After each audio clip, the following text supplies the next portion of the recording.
Public service పెట్టడము సాధ్యం కాదని మన మంత్రులు అంటున్నారు.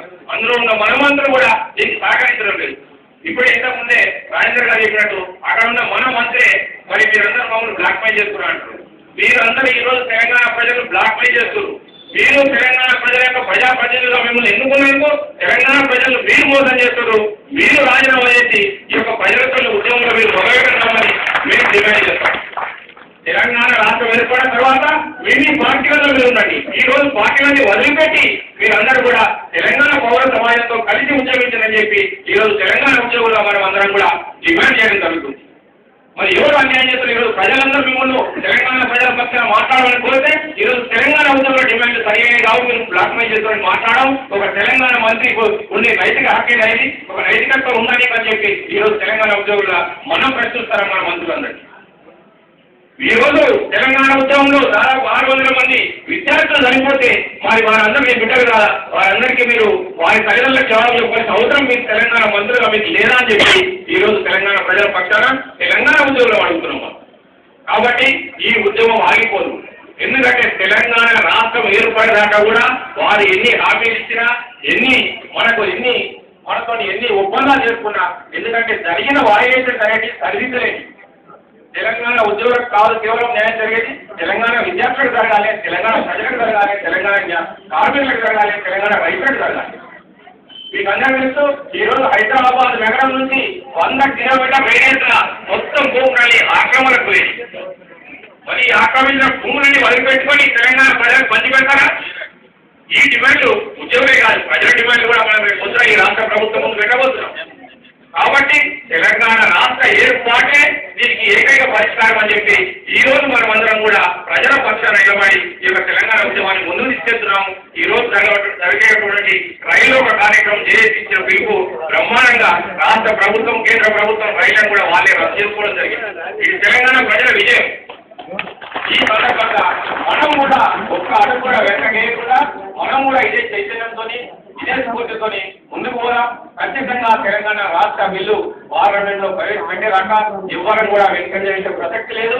ఎవరు కూడా మిగతా విషయాల గురించి ఎవరు కూడా దయచేసి ఆలోచిస్తారు. ఈ రోజు రాష్ట్ర ప్రభుత్వం వచ్చి మీ జీతాలు మీకు ఇస్తామంటే మన ఉద్యమం ఆపితే ఇది సరైన పద్ధతి కాదు అని చెప్పి ఈ సందర్భంగా మేము రాష్ట్ర నాయకత్వానికి రేపు జరగబోయే ఎగ్జిక్యూటివ్లో స్పష్టంగా మేము చెప్పదలుచుకున్నాం. దయచేసి మీరందరూ ఇక్కడ చెప్పిందని మేము అక్కడ ఎగ్జిక్యూటివ్లో కూడా చెప్తాం రాష్ట్ర నాయకత్వానికి. ఎందుకంటే మన జీతాలు ఇచ్చిన మాత్రాన మనకు ఈ ఉద్యమాన్ని ఆపితే మనం ప్రజలకు న్యాయం చేసిన వాళ్ళకి కాదు, మళ్ళీ ఈ అక్రమాలు, ఈ అన్యాయాలు, ఈ ఘోరాలు ఇంకా ముందు ఇంకా ఎక్కువ స్థాయిలో జరుగుతాయి. గతంలో ఉద్యమాన్ని చల్లార్చిన గంట కూడా మా రాజకీయ నాయకులకే ఉంది. మరి అప్పుడు 1969 ఉద్యమాన్ని అణగదొక్కబడిన తర్వాత జరిగిన అక్రమాలు, అన్యాయాలు అన్ని కావు. కాబట్టి మరోసారి ఆ తప్పు చేయకుండా మనమందరం కూడా 1969లో జరిగిన ఉద్యమంలో రాష్ట్ర ప్రభుత్వ ఉద్యోగులే, మన తెలంగాణ ఉద్యోగులే ఆ ఉద్యమాన్ని తీసుకొచ్చారు. ఉస్మానియా యూనివర్సిటీ విద్యార్థులు మరి తెలంగాణ ఉద్యోగులు కలిసి చేసిన ఉద్యమం, మరి రాజకీయ నాయకులు చేయలే, వాళ్ళ చేతిలోకి తీసుకొని ఉద్యమాన్ని చల్లార్చారు. కాబట్టి మళ్ళీ అలాంటి తప్పిదాలు జరగకుండా ఈ రోజు తెలంగాణ ఉద్యోగులు, తెలంగాణ జేఏసీ, తెలంగాణ విద్యార్థులు, తెలంగాణ పౌర సమాజం మొత్తం కలిసి ఈ ఉద్యమాన్ని మన చేతుల ద్వారా నడిపిస్తాం. తర్వాత రాజకీయ పార్టీలు వాళ్ళు తర్వాత తెలంగాణ రాష్ట్రం వచ్చిన తర్వాత ఎవరి పార్టీలు వాళ్ళు మీరు అందరూ కూడా ఇక్కడ పార్టీలు పెట్టుకోవచ్చు అని మనం స్పష్టంగా చెప్పడం జరిగింది. ఈరోజు ఇక్కడ గతంలో ఉన్న ప్రభుత్వం, గతంలో ఉన్న తెలుగుదేశం ప్రభుత్వం కావచ్చు, కాంగ్రెస్ ముఖ్యమంత్రులు, తెలుగుదేశం ముఖ్యమంత్రులు కూడా ఇక్కడ జరిగిన ఉద్యోగులపై ఏదైతే పోరాటం చేస్తున్నారో ఉద్యోగులు వారు చేస్తున్నటువంటి ఈ పోరాటాన్ని మన హక్కుల గురించి చేసే పోరాటం గతంలో ఆపడానికి చూస్తే గతంలో ఉన్న ప్రభుత్వాన్ని మనం పొందబెట్టి మరి 10 సంవత్సరాల వరకు కూడా ఆ పార్టీ కూడా మీకు వచ్చే ప్రసక్తి లేదు. మరి అలాంటి పరిస్థితులకు ఇచ్చిన ఉద్యోగులు మనం ఈ రోజు ఎట్టి పరిస్థితులు కూడా వెలుగుని చూడకుండా మన ఉద్యోగాలు, మన జీతాలు కాదు, మన ఉద్యోగాలు ఘనంగా పెట్టేగా కానీ ఈ తెలంగాణ రాష్ట్రాన్ని సాధిస్తామని చెప్పి ఈ సందర్భంగా ఉద్యోగులందరికీ కూడా మీరందరికీ కూడా అప్పీల్ చేస్తున్నారు. దయచేసి మీరు ఇచ్చే స్ఫూర్తితోనే రాష్ట్ర నాయకత్వానికి రేపు జరగబోయేటువంటి తెలంగాణ ఎగ్జిక్యూటివ్ సంఘం రాష్ట్ర ఎగ్జిక్యూటివ్ సమావేశంలో స్పష్టమైన సందేశం మార్పిస్తామని చెప్పి ఈ సందర్భంగా విజ్ఞప్తి చేస్తూ మరి ఎవరు కూడా మన హక్కుల గురించి కానీ, మనకు వచ్చే జీతాల గురించి కానీ, మన పేరు గురించి కానీ ఎవరు కూడా ఆలోచించకండి. ఆ దిశగా ఎవరు కూడా ఆలోచించవద్దని మరోసారి విజ్ఞప్తి చేసుకుంటూ రేపు జరగబోయే చర్చలో కానీ, ఎల్లుండి జరగబోయే చర్చలో కానీ రాష్ట్ర ప్రభుత్వం ఎన్ని హామీలు ఇచ్చినప్పటికీ మనము ఒకవేళ తప్పనిసరి పరిస్థితుల్లో ఉద్యమం తాత్కాలికంగా విరమించిన తెలంగాణ రాష్ట్రం ఏర్పడే వరకు ఎట్టి పరిస్థితుల తెలంగాణ ఉద్యోగుల ఉద్యమం కొనసాగుతుందని చెప్పి స్పష్టమైన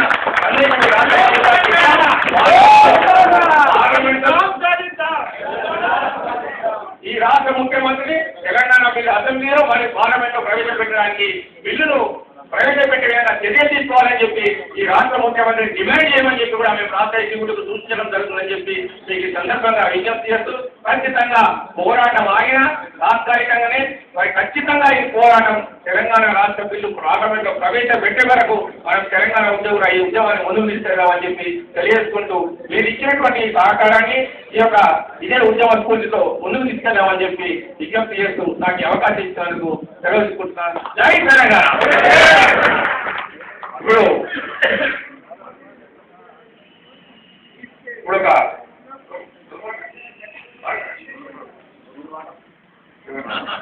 ఇప్పుడు తెలంగాణ